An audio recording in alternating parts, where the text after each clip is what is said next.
Welcome to another episode of the Peak Potential Success Show. My name is Fong. I'm an entrepreneur, business strategist, real estate investor, speaker, and also a best-selling author. And every single day, I help others unlock the potentials and guide them to succeed. Today on the show, we have another fascinating guest on the show. We interview celebrities, entrepreneurs, business CEOs, athletes, and artists to find out their path to success, how they overcome challenges and adversity, and of course, their keys to success. And today's guest is definitely somebody who could share their insight in that conversation because he is very, very good at what he does. He has over 15 years of experience teaching, coaching, mentoring people from all over the world. He's lived in so many different places, so he has a huge, huge multicultural background to draw resources from and knowledge from, which is absolutely amazing because you never know what you need. When you talk to him, he has all these references from all these other places that you didn't even know about. I've had the privilege of listening to him speak a few times, and every time he speaks, I'm on edge because I'm sitting there going, what is he going to do next? Is he going to sing? Is he going to dance? Is he going to show a special skill set? Every time it's entertaining, and that's why people are so engaged with his conversations and his presentations. It's absolutely fascinating, and I just can't wait to have this conversation with him. Like I said, he's multicultural. He's been around the world, worked with so many different people. He is an expert in communications. He's an expert in psychology as well. So please welcome empowerment coach, Mr. Simon Burley. And the crowd go wild. Oh, that's brilliant. I said it once, Fong. I'll say it again. I want to hire you as my hype man. I'm feeling a bit down. I'll ask Fong, can you do that thing that you do? No problem. Anytime. Let me know. I'll do your voiceover. How about that? That would be If lovely. you don't mind an Asian accent on your voiceover, yeah, I'll do it. It would fit. So tell me, like I said, I've had the privilege of seeing you speak a few times, and you just Mm. have this knack of creativity, funness, energy when you speak, and every time you speak, people listen. And that's why you have that creativity. Now, tell us, have you always been like that? From the very Ooh. beginning, did you go, you know what? I want to be a person who's been able to teach and empower and motivate people. Is that what you wanted to do from the very beginning? Actually, yes. I've been extremely lucky because since the age of 10, I always knew that I wanted to become a teacher. And everything I did in my education was driving me towards becoming a teacher. My mum is actually a teacher. My brother is also a teacher. So I come from a background of teachers. And yeah, it was always my my dream, actually, even at a young age, to become a teacher. And now I'm living that dream. Have you ever wavered off of that path, or is that your focus every single way of the path? Actually, I've never wavered. So in England, where I come from, you're meant to do like work experience. And one of the things I did when I was even 14 years old was to go back to my primary school and do a short week experience just to see what it's like in the classroom from the different side of the desk, so to speak. And yeah, actually, that was always been my drive to work with young people and to help them reach a full potential. Ideally, it doesn't always work when you got a class of 30 students, but the idea was there. That is awesome because I could just see you now. You're this young little kid in grade school, and you're sitting there going, "Ah, I want to be like him." Whereas all the other classmates like, I hate that teacher. And I go, I want to be like him. So No, you never know, and that's I think that's one of the things that drove me is I think I mean, a lot of people went to school, right? And if I asked you to think about who was your best teacher, is there a teacher that comes to mind? yeah, for sure. And that's super empowering. I think that's absolutely brilliant that you can think about someone who maybe inspired you, motivated you, guided you through a particular subject, or maybe you had some life problems, whatever, and you remember that person. They affected your life in some way positively. And so that was something that was a major driver for me because I wanted to try to inspire people in any way possible. And so yeah, that was a great way to do it, I thought. Okay, so you've never wavered, but have Nope. you ever had doubts where you Ooh. go, ooh, that's not what I thought it would be like, or oh, that doesn't look fun at all. Like anything that made you Ye- question your dream. Oh, that is a very good question. I can't say that I doubted it, but there were points in the teacher training where you have to, uh, for a really intense year, it's called the PGCE, Postgraduate Certificate of Education, and they cram basically 3 years into one. And so it's super intense. There's a lot of theory. Then you apply what you've learnt in the classroom, and it's hands-on, and you have essays to do. I was working at least 6.5 days of the week, going to bed at 11:30 at night, waking up at 6. And yeah, there was a point when I thought, oh my word, if it's going to be like this, have I got the capacity to actually do it? But like any training part, when you actually get past, the training, then you realize, oh, there's a few corners I can cut and I can become more efficient, and I don't have to do the lesson plans and the evaluations in such detail and depth as I did. So yeah, it was hard work. It was most certainly hard work. But being in front of the students and being creative and having this energy, it yeah, it was just incredible. And I thought, nope, this is the path for me. Hmm. Yeah. Is it true that amongst teachers, they know where there's gonna be a year of students that's gonna be just a headache? And you see that group of kids causing havoc every year as they go. And then the grade six teacher's like, oh no, they're coming, they're coming. Yeah, yeah, Is that yeah, true? yeah. I would be lying if I said that wasn't true.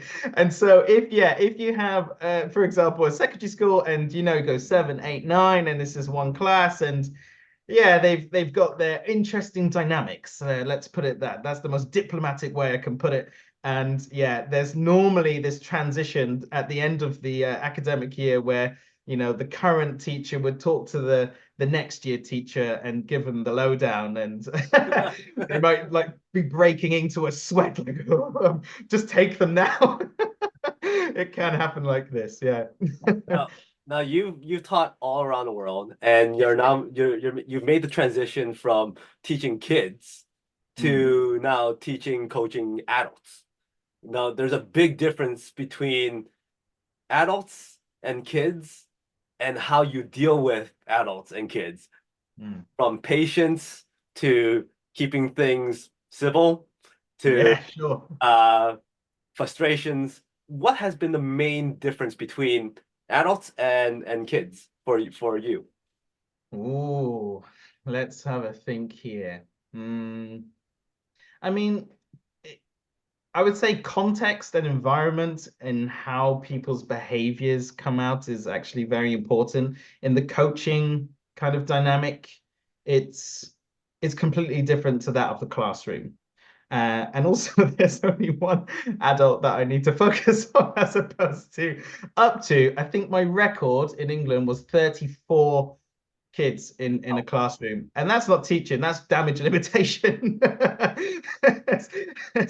And of course there's a high standards to make sure everyone's progressing, etc. But yeah, the situation is very different. And so yes, and everyone, all the kids, they come in with their own baggage, their own personalities, and yes, you need to exert patience, understand, compassion. So there's a lot of principles I find when relating with teenagers and kids that is exactly the same as adults. I mean, who doesn't want to be listened to? Who doesn't want to be understood in some capacity? And those principles that I've learned through teaching are most certainly useful now as a coach. And I mhm, would most certainly say the most important part for me in teaching is building relationships. mhm. It's always been such a fascinating part of the job. I would say if you were to ask me what are the best things about being a teacher, of course, the holidays, 13 weeks a year, not bad. That's, I couldn't be a normal person with, well, was it 24, 28 days off a year? I have no idea what that means. Um, but yeah, I would say the building of relationships, when the kids are, they need my help and they want me to be there with them, showing them, guiding them. It's so important. And I realized that adults need that too. They need to have a good relationship that they can trust you and open up to you in order to make those progressive steps. So there's a lot of skills I've learned through teaching that I would say are applicable to my coaching with adults. Yeah. Now, my experience with mentoring and teaching kids is not as vast as yours. I've had the opportunity of working with a bunch, like I think there was 9 junior high students Mm. on speaking and communication skills. So I finished that program once, and then somebody else approached me and said, "Hey, do you want to do that program again for my kids and their friends?" I'm like, "Yeah, sure, no problem." I said yes to everything, only to find out that this group of kids were grades 3 to 4. And I'm like, wow, complete different dynamic. I had to rethink the way I teach, rethink the way I present content. It turned out to be more Q&A than anything because they had the attention span of 0. So every time I want to say, "Hey, have you noticed this, this, and this?" It had to be changed to, "What do you notice about this?" And then have them answer instead. So for you, your transition is changing the way you coach and teach from Mm. students or from kids to adults. What was Mm. the biggest aha for you or biggest tweak for you when it came to going group to one-on-one with an adult? That's a really interesting question. Um,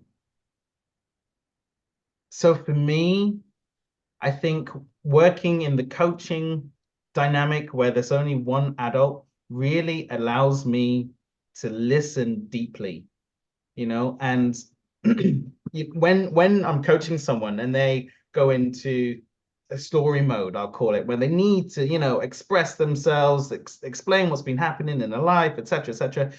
You know, I need to listen and kind of piece all the things together and start thinking, yeah, that's something they said I can really add on to. And, that's another area I could develop, further down the line. So I'm trying to piece all these parts together. And I think having the situation where I can, yeah, just really listen attentively to each person and make notes as I go. Actually, that's so important. But yeah, I would also say, I don't have to motivate in the same capacity. When people are coming to me for coaching, they're already motivated. They've already, made that step. And so they're the ones, wanting to open up, to me, as opposed to when I'm in the classroom. It's a little bit different. I need to bring them on board. And so I need to, have the energy, have the games, have the interaction, etc., etc. So there's a bit more pressure on me to do that. So I can calm down a little bit in my coaching prep, so to speak, when I'm working with adults. What was that moment where you go, you know what, I want to transfer over to coaching, to working Mm, with adults, helping them succeed, helping them balance their mm, lives out and mm, empower them to achieve more goals. What mm. was that moment where you go, I could do that transition?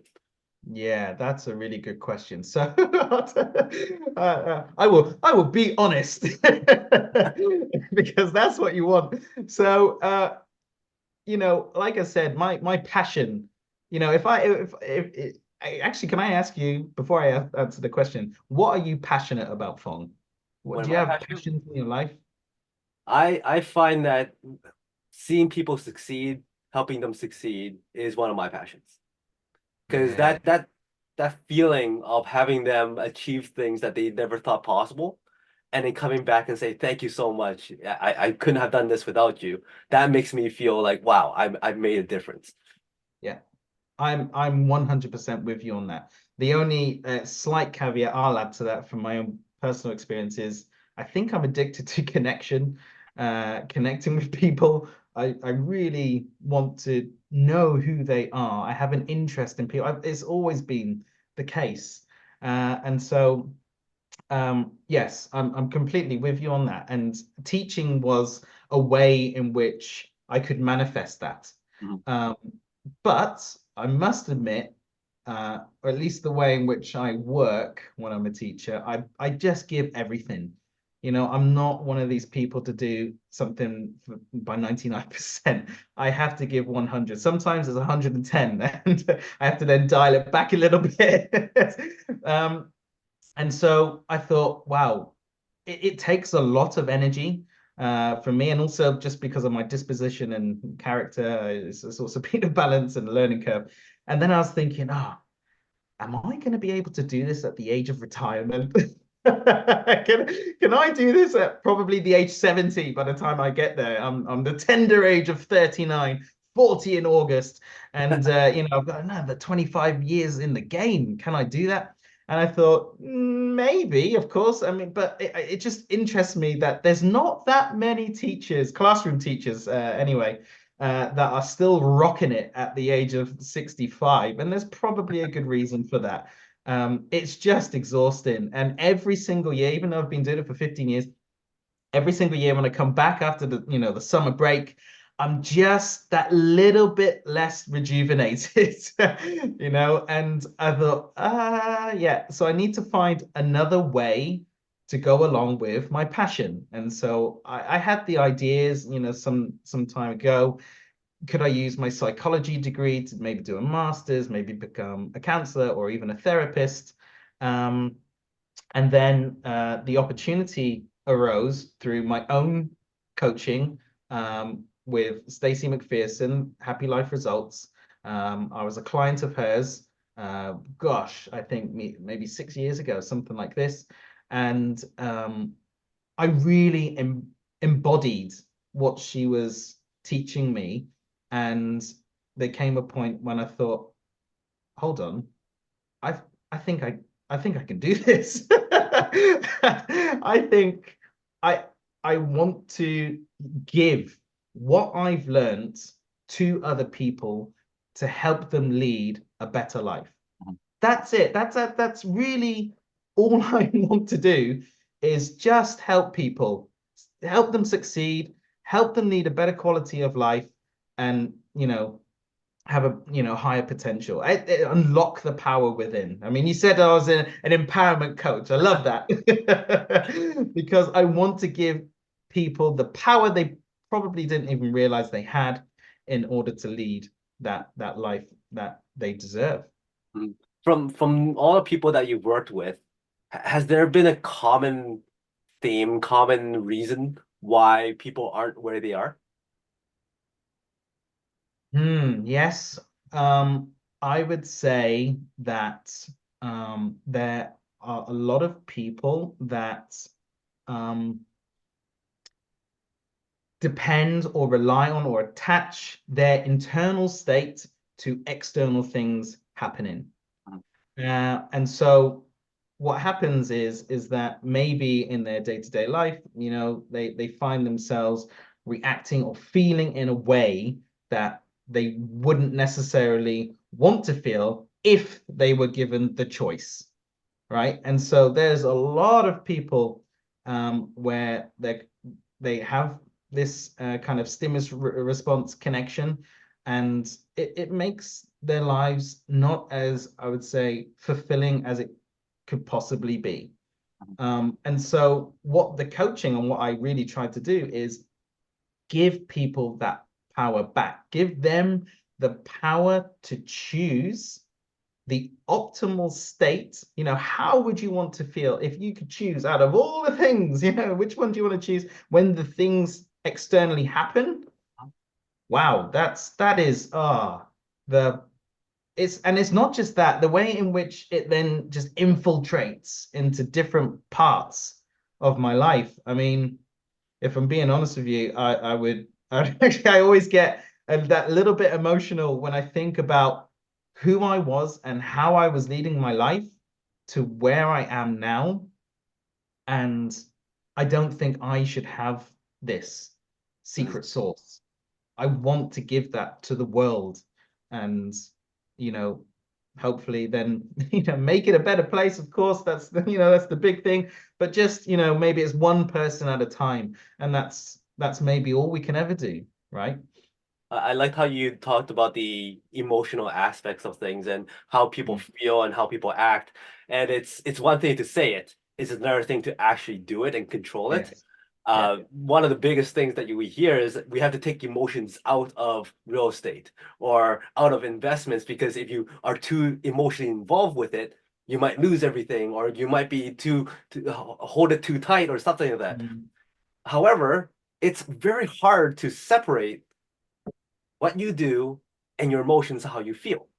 So Mm. what you talked about was how do you control that? How do you mitigate having your emotions take over? So how does one do that? How does one take that extra second to think about, before I do this, I better okay, calm down.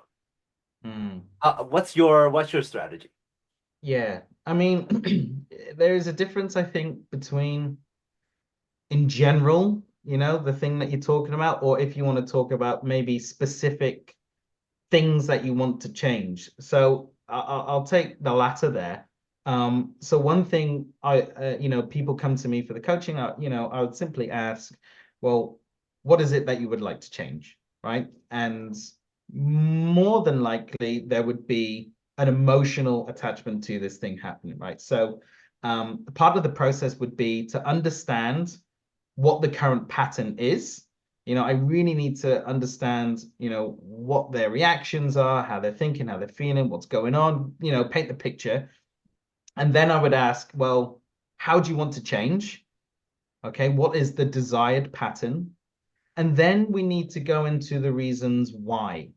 And that is so important because by getting to the point where people understand the real reason as to maybe why they want to lose weight or not be as stressed or something like this, through the coaching, you can really guide people to get into that point uh, where it's something pure, something within you, that really connects. It's not just I want to, look good in the mirror, actually there's something deeper. And that's part of what the coaching does. And then the idea is that you once we connect that point, that's usually the aha moment. And it's such a beautiful part in the process when you just see the light bulbs go on. You're like, oh wow, I never knew it was because of that. And that's something deep within the person. You connect them to this, you bring it into their conscious mind.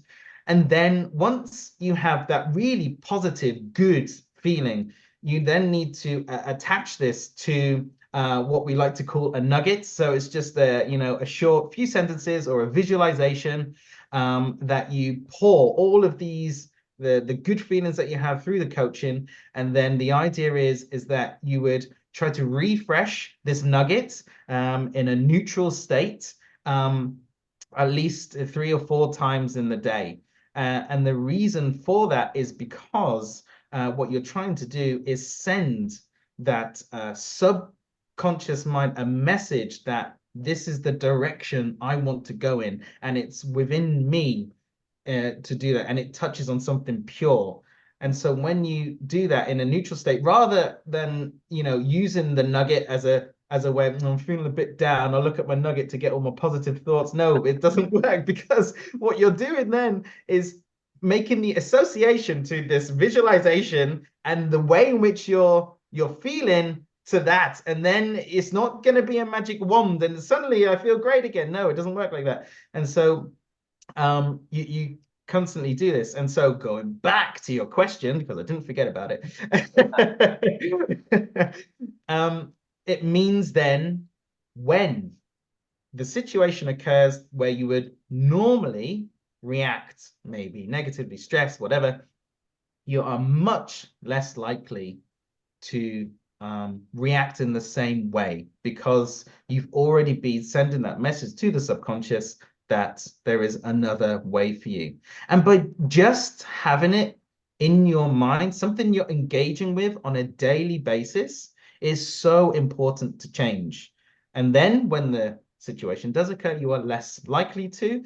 But even if you run the old patterns, the automatic responses, which people do, these are habits, sometimes habits take a bit of time to break or, reframe. It's okay because they're old patterns, but you're becoming aware of this. And I think awareness is one of the key parts to create, and I love the word that you use there, space. You know, it's stimulus response. And when you can input space, and people have lots of different flavors for this, is it I become mindful of the moment, I become aware, I become detached, looking in on me from another perspective. Any way you can create space allows you choice. And from that, you can then start to make sustainable changes. Yeah. Powerful stuff. Boom. All right. Next question. I Power. need you see, do you like this, by the way, Fong? It's very nice. It's my new little Simon logo. I've just got water in it as opposed to whiskey, but Very nice. Well, you could tell me it's water. Now I'm thinking it's whiskey. But anyway, I'll get that after. you mentioned before some of the things that you really enjoy doing is building relationships. Now, Yes. building relationships also require building rapport. Oh, yeah. How do you do both? How do you build Ah, rapport and then maintain the relationship? oh, that's a brilliant question. So, I would say building rapport has always been a strength of mine, and one of the key factors I use, I think, is humor. I think humor is a great way to build rapport with people. Of course, you can go too much and then you lose integrity. A balance I've been trying to walk on for some time. But yeah, I think people in general relate to me because they see that I have maybe a higher energy and there's a humorous side to me, and that just diffuses some barriers I find, um consciously or subconsciously. That's kind of been my way in, and I don't know, being a British man and we have the British humor. I would say it's even a cultural aspect that you know British people tend to build rapport by cracking a few jokes. I can go into a shop, just say a few comments here and there, we're bantering, and it's fantastic. I love it. And so from there, once you get that connection, the initial rapport going, of course, you can't just keep it at that level. And so one thing I do is, in general, I like to just get to the deep stuff. Let's just go into it. I don't mind. And so once people kind of understand that I'm there because I want to take genuine interest in what they're saying. I want to get to know people. It's always been the case. Tell me your story. Everyone's got a story, and I just want to hear it. And so I just go jumping right in, and then the maintenance of a relationship, of course, is very complex um, in some regards. But for me, I think it's always the idea that you want to listen to people, understand them, empathize with them, and then give them ideas or questions to kind of grow what they already have. Something like this. And then from there comes the trust, the honesty. These are all also important aspects, I think, to a relationship and maintenance of. But it's very different, I think, or at least I use a different skill set in those initial parts of building rapport. Yeah. Awesome. Now, usually I could split this next question into three questions, but I'm going to ask it in one question I format, know. and you could answer it three ways if you like. So the question is this: you mentioned the importance of humor. At the Mm, very beginning, we talked about how much creativity you have mm, and how much energy you have. If mm, somebody is lacking in energy, lacking in Mm. creativity, and lacking in humor, what do they do? In order to build rapport, How do they build these aspects of cool. their skill sets? How do they That build is, energy? How do they build creativity? How do they build humor? I mean, of course, you could give a prescribed do this, do this, do this, and it will equal that. But and there are some things that could be taught, for example, if you're someone with more of a closed body language, I would try to say, right, start using more open arm gestures and maybe lean forward a bit. There are some mechanics, so to speak. And if someone, and I think this is the key part, if someone has the motivation that they really want to do that and bring that into their own personality, then I think if they have the motivation to do it, then they will most certainly try. But if you just say, right, here's this and this and this, go and do it, but someone doesn't really want to do it and they're just being told, then that's very different. I mean, from my own teaching experience, kids learn way better when they are part of the process and they're motivated to go in a direction.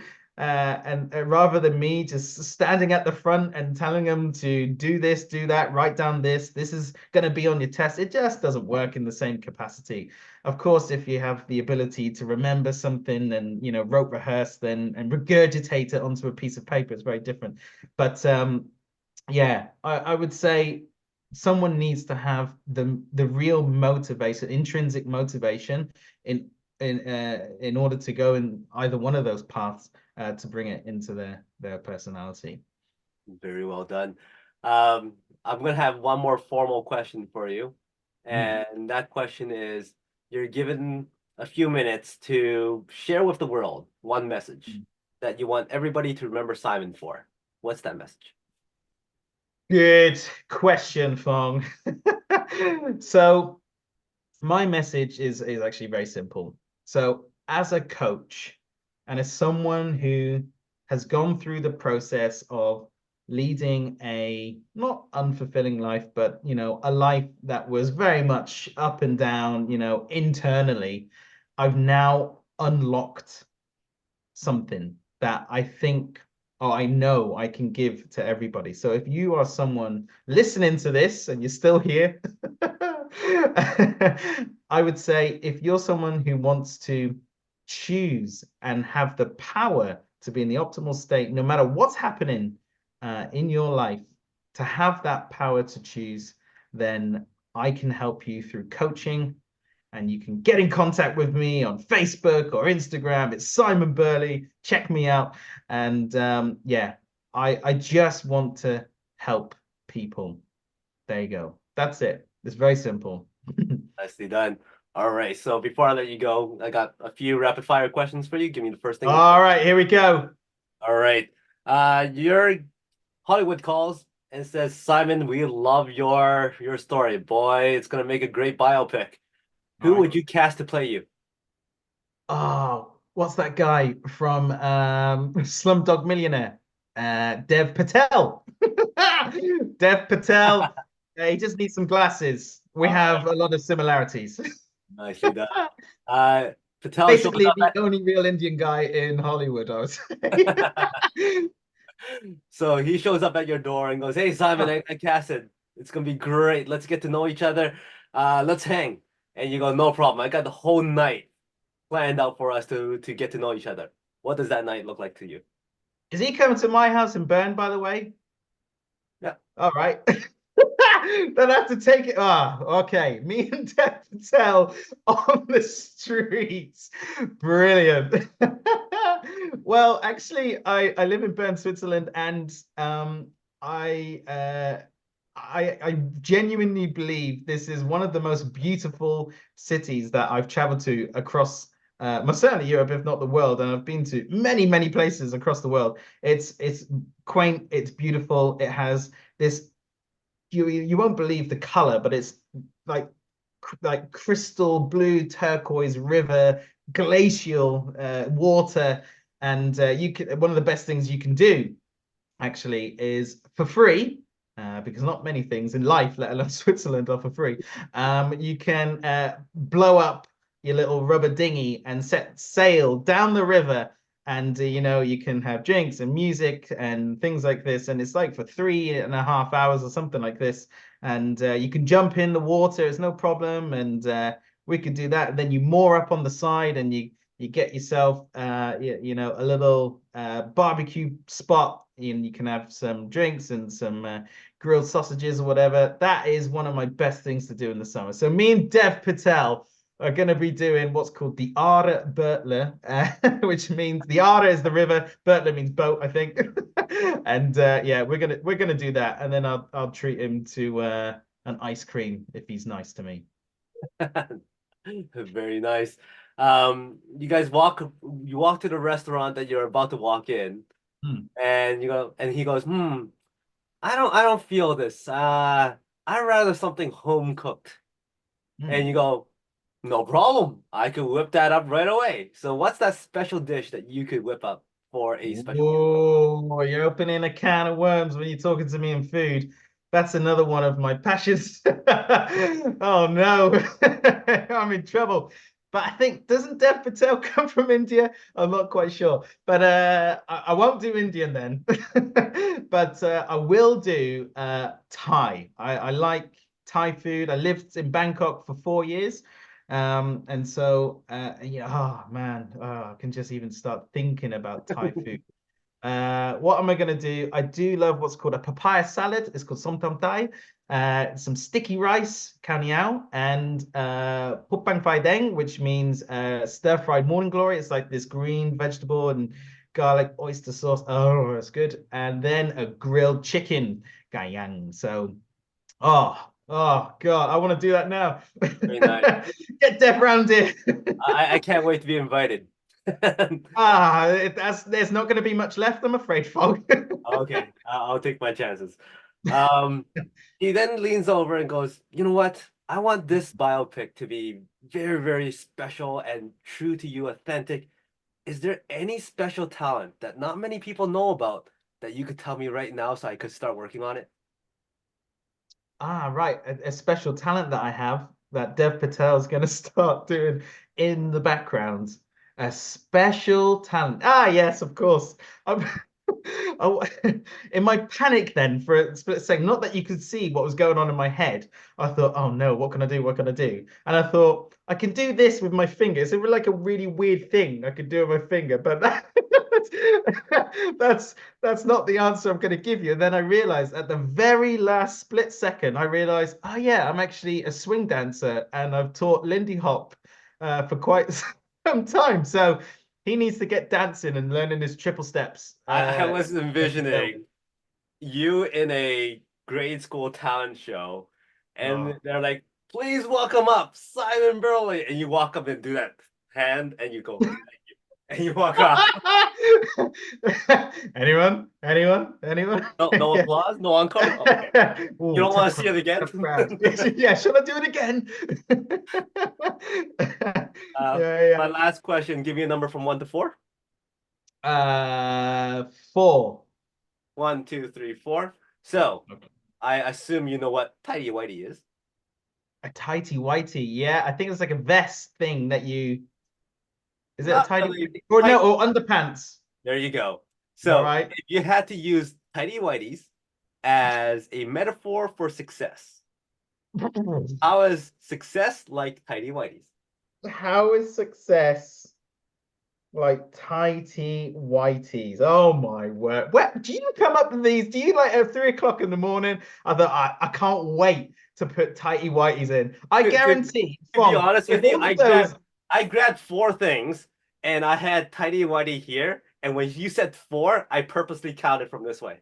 no. So Yeah, that's it. I mean, if I was in your position, I would for sure, no matter what it is, it's everything's tighty whitey.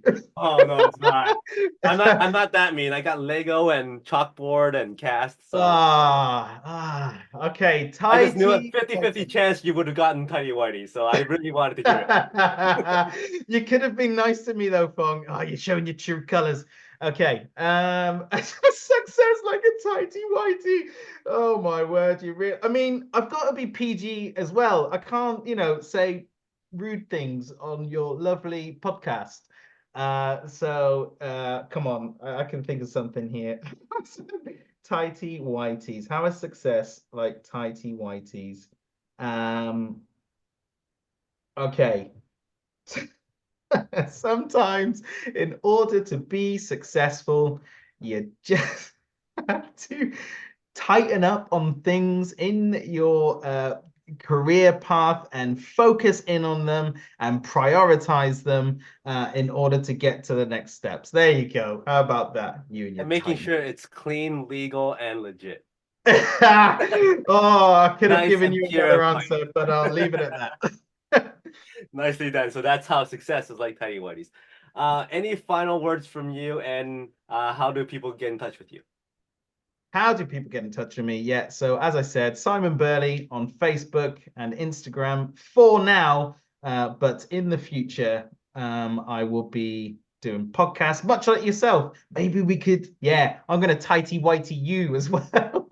See how you like it, Fong. That sounds so bad and Yeah, so and I mean wrong. that in the nicest possible way. Yeah, that's Go edited, go isn't it? go That's back to gone. your family and goes, hey, I'm gonna tidy whitey you, and see what they say. Yeah, there'll be podcasts and websites all to come. Watch this space, but for now, you can grab me on Facebook and Instagram, Simon Burley, the man, the legend that is, of course. Nicely I done. look forward to coaching you. Thank you very much. So everybody, make sure you get connected with Simon. As you can see, a lot of fun to chat with. Somebody who is very, very talented and also very knowledgeable in relationship building, life teaching, communication, all that great stuff. So make sure you get in touch with him. And until next time, he's Simon. My name's Fong. Today is the day to unlock your peak potential. We'll see you later. Bye bye.